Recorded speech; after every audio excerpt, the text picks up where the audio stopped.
Oke, selamat pagi dan selamat berjumpa kembali di channel ini di Mind Trading Institute bersama saya, Liao Budi dan Bro Frankie Nanggoy. Nah, Bro Frankie ini ya teman-teman pasti udah tahu ya, pasti udah mengenal Bro Frankie. Kita ada eh, se- serangkaian video memperkenalkan siapa ini Bro Frankie. Nah, di video kita kali ini kita akan melihat sebuah perspektif yang berbeda. Karena teman-teman udah tahu ya, di mana indeks harga saham gabungan, indeks-indeks Dow Jones, indeks dunia itu ada yang sudah rally, bahkan indeks Dow Jones sudah sampai all time high. Sedangkan kita melihat ada sebuah fenomena yang cukup menarik di gold, di Bitcoin, dan di oil. Gitu. Apakah ini adalah sebuah pertanda di mana risk on mulai terjadi? Risk on itu artinya pasar sudah mulai melihat bahwa perekonomian mulai recovery. Nah, kita mau lihat nih ya, kalau risk on terjadi harusnya mereka yang tadinya menaruh likuiditasnya di safe haven akan mulai berpindah, akan mulai shifting gitu ya.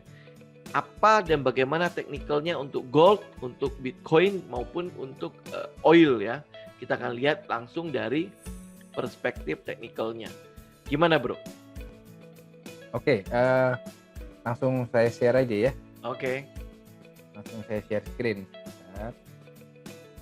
Kita mulai dari gold dulu ya. Gold dulu ya. Oke. Oke, jadi kalau gold, saya beberapa waktu yang lalu, tadi pagi dan beberapa waktu yang lalu saya nulis bahwa gold ini ada dua masalah. Yang masalah adalah goldnya terlalu tinggi naiknya. Ya, di awal 2020, kalau diambil dari awal 2020, gold itu ada di sini kan? Ya. Dia open ada di sini. Kelihatan ya chartnya ya? Ya, kelihatan.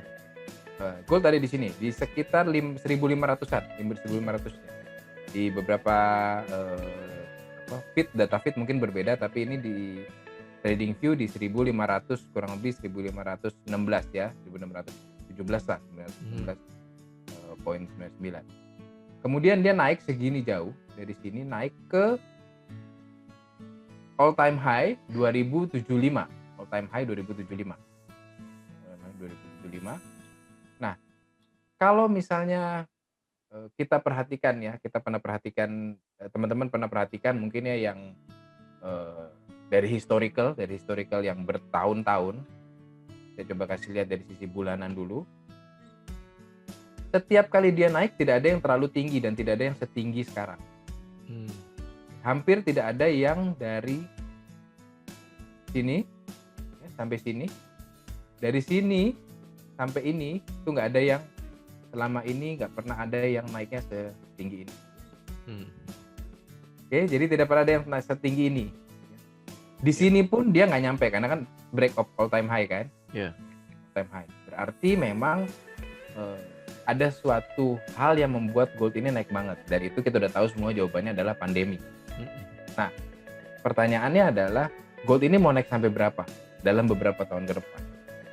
Kita tahu namanya hakikatnya pergerakan dari chart itu kan tidak pernah naik yang tiba-tiba langsung instan, naik yang langsung garis lurus gitu ya. Seperti gold yang ini mungkin tidak pernah terjadi sebelumnya. Nah, kalau misalnya sekarang dia terus berada di atas, potensinya adalah nggak ada napas buat orang buy lagi. Nggak ada napas orang buat untuk prepare untuk buy lagi. Saya sendiri nggak berani napas lah gitu ibaratnya kan. Di sini nggak berani tahan lah ibaratnya segitu panjang. Nah, makanya dia kasih spare. Kalau dilihat di D1 yang tadi saya buka, nah dia berusaha memberikan spare. Oke, ini kita ngomong dari sisi teknikal. Saya belum ngomong dari sisi fundamental dan lain-lainnya. Kebetulan memang fundamentalnya mendukung, vaksin mulai muncul, ya. Kalau tadi saya pernah bahas di sini bahwa di candle yang turun ini adalah ketika itu Pfizer, ya. Di sini BioNTech ya, bro ya. Di sini BioNTech. Nah, vaksin-vaksin ini yang membuat kepercayaan terhadap gold itu melemah, ya kan? Jadi bukan kepercayaan terhadap gold, tetapi kebutuhan untuk safe haven-nya berkurang. kebutuhan orang untuk mencari safe haven itu berkurang. Makanya tadi mencari risk on, lebih mencari yang risk on marketnya. Nah, dia turun ke sini. Nah, kalau saya melihat secara teknikal, potensinya adalah dia masih ada napas untuk turun. Itu pertama adalah di area yang saya buat ini, yang pertama ini, dan jika dia tembus pun dia akan area di sini. Gitu. Kalau saya pribadi sih saya nunggu dia sampai di area yang ini, baru saya mau ambil action untuk buy. Hopefully harapan saya adalah dia akan berada di area ini di akhir tahun. Jadi bisa jadi kalau kebiasaannya di akhir tahun itu harga naik, bisa jadi di akhir tahun ada kemungkinan harga akan mencapai ini dulu, baru kemudian kita lihat apakah dia akan naik. Jadi kalau tadi saya sampaikan, pertama alasannya adalah, masalahnya adalah gold ini terlalu tinggi dari awal tahun, sehingga di akhir-akhir tahun menjelang akhir tahun ketika market sudah mulai kondusif, vaksin sudah mulai terdengar kabar bagus, market sudah mulai berani memberikan sedikit koreksi, sehingga memberikan napas buat next year, tahun depan apakah akan naik sampai level berapa lagi. Oke, yang kedua sebenarnya sih lebih ke yang karena tadi vaksin itu. Jadi yang pertama tadi karena dia naiknya terlalu tinggi, yang kedua karena vaksin. Jadi kalau misalnya teman-teman yang trading, kita harus tahu bahwa harus mencari kabar tentang apa yang akan terjadi dengan vaksin ini. Salah satu analis dari Inggris, saya baca di Twitternya dia mengatakan bahwa potensinya adalah akan ada beberapa negara awal yang akan mulai mencoba meng-approve untuk mereka testing dari sisi vaksin-vaksin ini, ya, baik BioNTech maupun Pfizer. Ya, kalau saya nggak salah dengar kabar itu awal minggu ini, jadi awal-awal di bulan-bulan Desember itu mereka sudah mulai mencoba UK dan US. Ya, ada kemungkinan Amerika juga. Jadi dua negara itu kemungkinan akan tes lebih lagi dari sisi vaksinnya. Jadi kalau teman-teman yang trading gold, saya sih saranin sabar dulu. Sama kalau misalnya memang masih tekanannya masih kuat secara teknikal, jadi kalau dilihat dari EMA 200-nya ini, dia sudah break. Biasanya EMA 200 ini merupakan satu MA yang dihargai market. Jadi ketika dia sudah break, potensinya kita tahu sendiri kalau sudah break satu MA yang besar, potensinya dia akan melanjutkan penurunan. Kalau saya sih prefer saat ini adalah untuk sell dengan resiko di EMA 200 ini. Sambil kita lihat, kalau EMA 200-nya sudah mulai cenderung akan turun, ya udah, berarti kita lanjutkan aja turun. Tinggal nanti di level ini, apakah area ini akan kuat untuk menahan atau enggak. Kalau dari sisi gold sih gitu sih paling. Ya. Satunya lagi adalah Bitcoin ya. Bitcoin kurang lebih ngikutin arah-arah gold juga ya. Kemarin sempat all time high kan? Ya, sempat mendekati all time high bro. Kalau dari sisi USD-nya ya, angka USD-nya sempat mendekati all time high. Okay. Oh ini all time high-nya 19.847 kalau yang di data ini ya. 19.847, kalau kemarin di 19.400-an ya. Sebenarnya berada di level yang kita bisa bilang mendekati potensi membentuk double top sih sebenarnya. Yang menarik sekarang ini, yang belakangan ini menarik sebenarnya adalah kalau teman-teman yang mau korelasikan dengan forex, itu adalah gold ini melemah, tapi USD-nya juga melemah. Terhadap major dia melemah nih, agak-agak melemah nih sekarang. Jadi orang lepas gold itu, lepas emas itu bukan untuk lari ke USD, larinya ke yang lain. Ada potensi lari ke yang lain ini, lari ke instrumen-instrumen baru.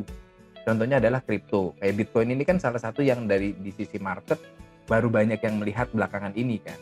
Memang sih beberapa tahun terakhir ini Bitcoin ini kan rame. Tapi kan seperti kita tahu kan belakangan kan turun kan. Sempat turun, sempat naik, yang di all time high itu sempat naik, kemudian baru mulai kemudian jatuh kan. Di tahun 2017 itu kan jatuh kan. Ketika dia udah mencapai level tinggi itu kan kemudian nggak lama dia jatuh. Kemudian dia naik lagi, cenderung naik lagi, dan belakangan ini ketika kalau dilihat sih sebenarnya dia sempat ngikut gold jatuh.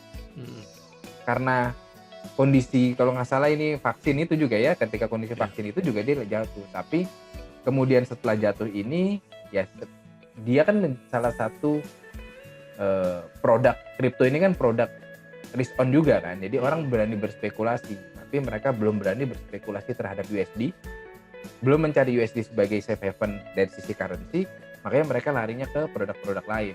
Banyak kripto, kemudian lari ke, kalau dari sisi forex-nya itu major bahkan menguat. Kalau lihat euro beberapa hari terakhir naik, kemudian pound sterling beberapa hari terakhir naik kenceng.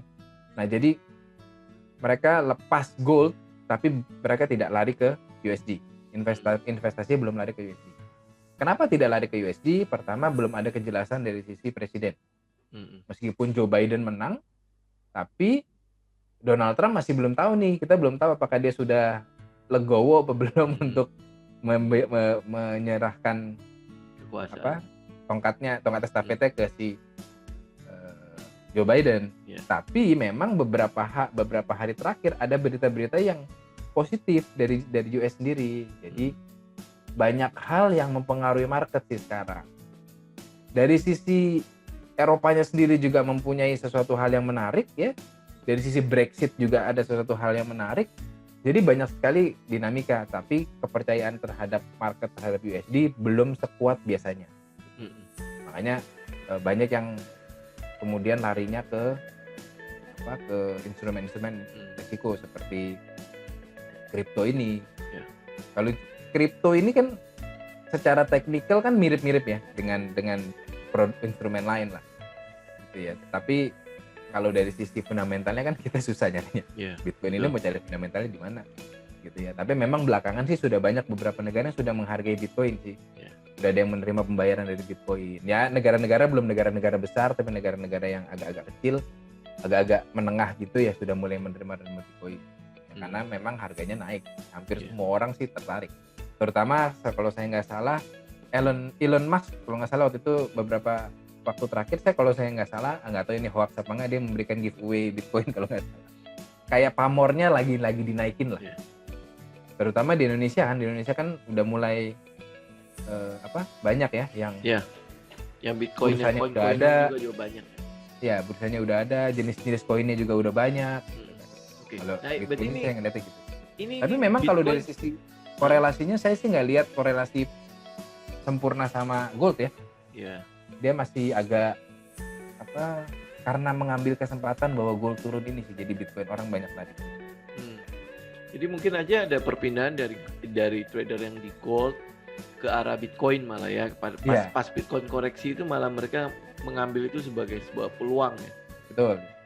Oke, nah potensinya masih mungkin nggak kalau dari sini kan all time high kelihatannya masih sedikit lagi ya. Ada peluang untuk nembus all time high atau malah mereka membuat double top di situ. Nah di sini kan mungkin sih dia akan mencapai level ini lagi, area ini lagi. Ya, selama dia nggak tembus yang ini. Nah di sini kan ada, kalau teman-teman lihat kan di sini ada dua ini nih. Ini ada dua high di sini. Kan? Nah, dua high ini bisa ditembus nggak? Karena dua high ini ternyata di level yang sama, di area yang sama, 17.200-an.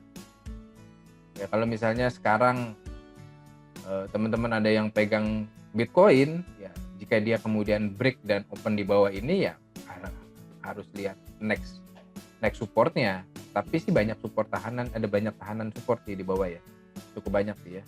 Dari high ini kemudian di sini, jadi ada area-area tertentu yang memang menahan sih. Area inilah yang bisa nahan. Kalau saya sih lihatnya ini antara 16.300-an sampai 17.200-an. Jadi dia ada peluang untuk retest itu dulu baru mulai. Betul ya. Nah, ada kemungkinan sih dia akan retest itu dulu. Nah, yang selanjutnya yang ketiga itu adalah soal emas hitam, minyak. Kita pakai yang US ya. Korelasinya ada nggak sih? Maksudnya kan biasanya kan kayak seperti kalau minyak naik, emasnya mungkin turun gitu kan? Karena kalau minyak naik kan pertanda ada sebuah perbaikan pada perekonomian kan? Yang tadi yang istilah risk on itu kan, manufaktur mulai bergerak, terus habis itu transportasi mulai banyak digunakan karena posisi risk on itu. Korelasinya ke emas itu kan biasanya ada itu berlawanan ya, kalau emas naik minyaknya turun, minyaknya naik emasnya turun gitu. Ada korelasi sampai ke situ nggak? korelasi secara normal sih harusnya ada. Korelasi secara, maksudnya kondisi normal ya, kondisi di mana market tidak terpengaruh oleh hal-hal lain di luar ekonomi, kondisi ekonomi. Kalau pandemi sekarang segala macam kan sekarang ini mempengaruhi market banyak, market banget kan gitu. Jadi ketika saat ini orang melihat bahwa industri sudah mulai bergerak, apalagi minggu kemarin data ISM manufacturing-nya cukup bagus. Minggu ini juga akan keluar data terakhirnya. Minggu ini ada data manufacturing juga dari US.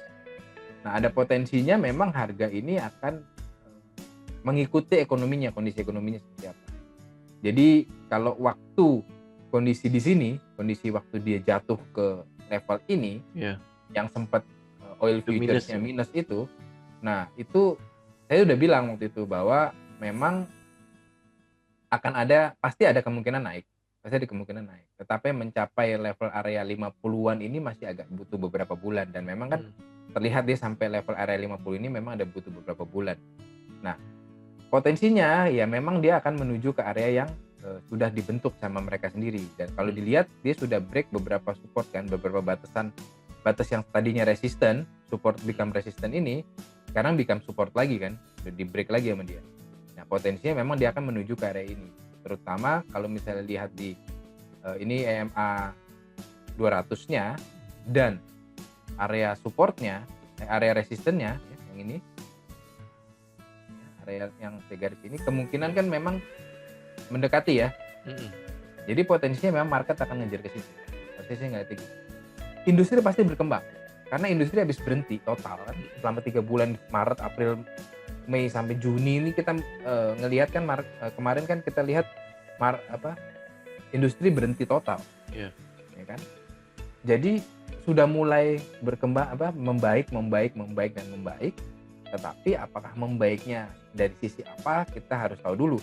Ya, apakah benar-benar sudah berjalan atau belum? Kita harus tunggu dulu apakah second wave-nya di Amerika seperti apa dari sisi pandeminya, kemudian vaksin seperti apa.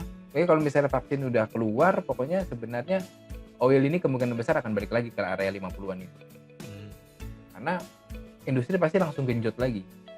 Mengejar ketertinggalan dia di tahun 2020 ini kan dia harus kejar nih. Pasti sih lihatnya gitu. Terutama kalau misalnya kayak di negara-negara yang secara kebutuhan untuk oil itu banyak ya. Contohnya negara-negara industri kan banyak sekali kan. Di Eropa kan banyak negara industri. Negara-negara konsumen kayak Indonesia gitu kan, negara-negara di Asia ini kan mereka butuh industri kan. Ketika mereka butuh industri, tapi kan sekarang kan konsumennya masih belum banyak. Jadi ya mereka kembalikan harga ke sebelum gap turun. Itu ya kurang lebih kalau nggak salah di 40 sekian dia turun ke 20, saya lupa ke berapa, dia sampai turun gap. Nah, dia mengembalikan kondisi itu. Ibaratnya tutup gap lah. Habis itu sekarang kita lihat apakah dia akan melanjutkan peningkatan, karena kan sebelum pandemi kan dia ada di sini nih harganya kan. Di area ini dibolak-balik di sini kan, antara 50 ke 60-an. Bolak-balik di sini. Kemudian dia sempat melonjak, kemudian jatuh ketika pandemi ini ya. Sekarang dia membentuk suatu area potensi untuk dia akan kembali lagi di area itu dulu. Ya. Ini kita bilangnya harga keseimbangannya dia yang mungkin dia akan balik ke arah situ lagi gitu ya. Iya. Oke. Nah, kalau udah ngelihat kalau misalnya lihat data ekonomi yang ada, ya PMI-nya, manufacturing-nya udah mulai jalan, terus di Indonesia juga kalau misalnya kita lihat ya transportasi udah mulai rame. Mereka udah kayaknya kegiatan-kegiatan perekonomian juga udah mulai cukup berjalan hampir mendekati normal gitu ya. Nah, kalau ke depannya ada peluang nggak mungkin minyak lagi untuk ngetes lagi ke kayak di tahun-tahun sebelumnya itu sempat sampai ke 100 kan? Mungkin. Tapi sih kalau saya lihat sih kayaknya dia nggak akan terlalu sampai ke arah situ sih. Karena kalau dilihat dari kondisi sekarang, manusia sudah mulai memikirkan untuk mengurangi tingkat polusi, tingkat mereka menggunakan transportasi segala macam, jadi bisa jadi sih mereka lebih, kan sudah mulai arahnya, kita sudah mulai ke online semua ya, ke e-commerce ya, dan ke segala macam yang berhubungan dengan dunia internet itu sudah mulai naik, sehingga apa yang dibutuhkan itu semakin berkurang. Ketika demand berkurang kan logikanya harga nggak akan terlalu naik, ibaratnya begitu. Untuk terlalu melonjak, mungkin sih akan ada satu spike sedikit ke sana, tapi saya yakin sih sekarang negara-negara ini, negara-negara yang tergabung dengan OPEC dan tergabung dengan produsen-produsen minyak ini pasti sudah mulai mengurangi, karena mereka sudah melihat pasti bahwa demand-nya tidak akan sebanyak yang waktu itu. Kecuali benar-benar kondisi sudah mulai normal, benar-benar normal sebelum ada pandemi, seakan-akan nggak ada pandemi gitu. Nah itu bisa jadi sih akan tiba-tiba akan melonjak lagi. Tapi untuk mencapai area yang terlalu tinggi banget sampai ini ya, kalau nggak salah ya, ini agak sulit sih kalau saya sih lihatnya di situ. Ya apalagi kalau tidak salah itu ada satu peraturan yang dikeluarkan oleh UK ya. 2030 tidak boleh ada lagi yang mobil solar sama mobil bensin yang berjalan di jalanan UK. Semua harus listrik. Ya, makanya dunia sudah mulai memikirkan hal itu sih. Sebelum pandemi kan sudah mulai memikirkan hal itu kan memang kan. Sudah mulai banyak mobil-mobil listrik, sudah mulai keluar. Ketika pandemi sudah benar-benar, pertanyaannya sekarang ada, apakah tinggal minyak ini dibutuhkan nggak dari sisi untuk tenaganya dari mesin-mesin pembuat alat-alat listrik ini. Manufakturnya lah ya. Ya, manufakturnya. Jadi makanya terus saya bilang sih normalnya memang sih di antara 75 sampai ini ya 66 sampai 86 86 inilah kalau saya bilang sih area normalnya. Kalau normal dari sisi sekarang yang dikejar memang di antara 50 sampai 60. Nah, 60 sampai 70 inilah kondisi belakangan normal lah. Kalau yang udah terlalu tahun-tahun kemarin ini kan masih tahun-tahun industri. Ya, jadi masih zaman industri. Jadi dia masih bergejolaknya sih masih luar biasa, dan kita tahu kan belakangan kan baru banyak negara-negara penghasil minyak kan. Ini kan kalau nggak salah di sini kan masih terbatas nih penghasil minyaknya kan. Sekarang kan sudah mulai banyak nih, yang berani benar-benar memproduksi minyak lah ibaratnya. Lihat sih gitu ya. Oke, sip. Thank you bro untuk insight-nya untuk tiga komoditi ini ya. Satu yang gold, satu yang Bitcoin, dan satunya lagi ada kita tutup dengan minyak ya. Kita harapkan nanti mungkin ada kesempatan lain lagi kita juga masih bisa mereview ya. Mungkin ada waktunya kita bisa mereview juga untuk currency pair yang ada ya, buat teman-teman yang ada di forex kan kita juga bisa ngelihat bagaimana sih perkembangannya nanti mungkin 1 minggu ke depan, atau mungkin 1 bulan ke depan gitu ya. Siapa tahu kita bisa memuaskan mereka untuk bisa kita sedikit ngasih ada sedikit sinyal, atau mungkin ada fundamental apa yang mesti mereka pertimbangkan untuk ke depannya gitu ya. Ini minimal kita bisa ngelihat nih ya, apa posisi risk on yang mungkin sedang akan dituju oleh pasar saat ini, di mana indeks saham di banyak negara sudah mulai mengalami lonjakan yang cukup tinggi. Terus habis itu gold mulai koreksi, apakah itu ada perpindahan likuiditas juga ke arah saham selain ke Bitcoin, atau mungkin ke obligasi juga kan. Minimal secara teknikal kita bisa mendapatkan sebuah gambaran nih, apakah risk on yang mulai terjadi saat ini menuju ke 2021 yang benar-benar kayak kita bilang, ekonomi yang mengatakan bahwa 2021 akan ada speedy recovery ya, setelah berdarah-darah kita di 2020 ini. Semoga teman-teman juga bisa mendapatkan manfaat dan bisa melakukan analisa juga, apa sih yang harus kita lakukan ke depannya buat teman-teman yang ada di saham, buat teman-teman yang ada di forex, termasuk yang teman-teman ada di komoditi. Setidaknya kita bisa mendapatkan sedikit insight apa yang harus kita lakukan ke depannya. Do your own research, tetap ya, do your own research, lakukan analisa menurut gaya trading teman-teman. Harus seperti apa saya, dan tetap buat trading plan-nya. ya. Oke, thank you bro. Oke, thank you. Semoga bermanfaat. Kita boleh ketemu lagi nanti di video berikutnya. Salam tim.